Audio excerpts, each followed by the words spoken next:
Hello peeps. We're addressing a little problem in the ambulance. I'm actually getting some work done on it. Let's just open this fan, let's open this window, because the problem I'm having is condensation. It's a problem no matter what you do. Right, that rear fan, as you can see there, nothing wrong with that, no condensation marks on the ceiling because I've stuffed the ceiling out with insulation and I've left it nice and puffy, not packed it in too tight. That one's packed in too tight, it really needs a top layer ripping off. And as you can see, anywhere I can, I've lined all around the side.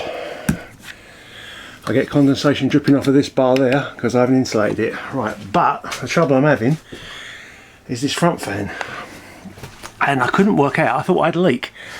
Because this tray, if you can see it, the water running across it, there, keeps collecting water and dripping onto the floor. I don't know if you can see a little drip mark there. So I took this out, and what I realised was I hadn't bothered insulating it. So what they come with this round tube of plastic that sits up there and isolates the air going up into the ceiling from the cavity in the ceiling. So what I did on the other one, and forgot to do on this one, was, let's get a torch out of the way, it's shining the wrong way for you. I haven't insulated inside this box. On the one at the front, I've insulated all these sections up there on the roof. I've insulated all the side sections, which you can see I've just started doing.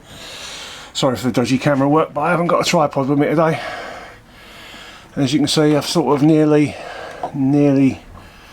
completed the sides. So what I've got to do is, I've got to insulate all around the outside of that box, all up on the ceiling there, on the actual underside of the roof, because that aluminium you can see there is the underside of the 5mm aluminium sheet that makes up the roof. And then what I'm going to do, which is the same as I did on the back and forgot to do at the front because I put everything back together quickly, was I've got to run some insulation around the outside of that cardboard tube. That isolates the air going up through the vent, whether the vent's on or not, because this vents passively as well. I'm not sure if you can see daylight through there. It's like a mushroom vent. If this is moving, it moves more air. If it's not moving, it still allows the warm air to go up and out. I mean, at the moment it's 8.9 degrees in here and it's 97% humidity. It's wet. It's not going to dry out unless I turn the heater on. But I don't like to keep idling the engine. I've had it idling for 4 hours last week and it tends to collect a bit of smoke, a bit of oil up in the inlet manifold, so I'm going to have to fit an oil separator to the engine. That'll be next year.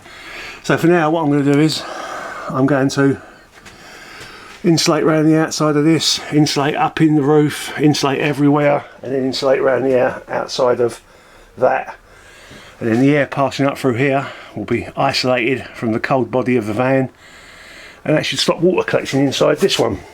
There's no reason why it won't work because it works on that one. Okay then peeps, there you can go, or there you can go, there you go. It doesn't have to be pretty, it just needs to be all covered. Right, there you go. You can see it's all stuffed with recycled bottle insulation. Left a small gap around the rear stack.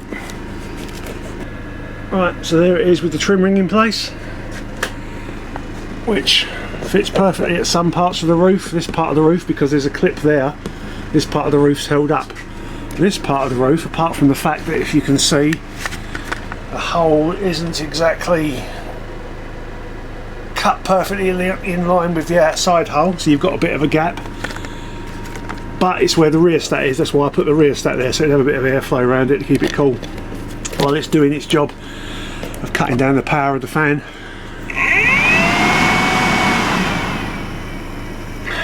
So there you go, there's the trim ring in place. I'm now going to put the vent cover back up and I'll get back to you in a sec. Right then, there you go, there's the vent cover back in place again. I can, obviously, the fan still works. This is on evacuate because this is going to be where the sink, bathroom, shower and cooker is going to be at this end, so I can reverse it. I've just got to cut the switch into the ceiling at the moment. But there you go, there it is, all back together, insulated.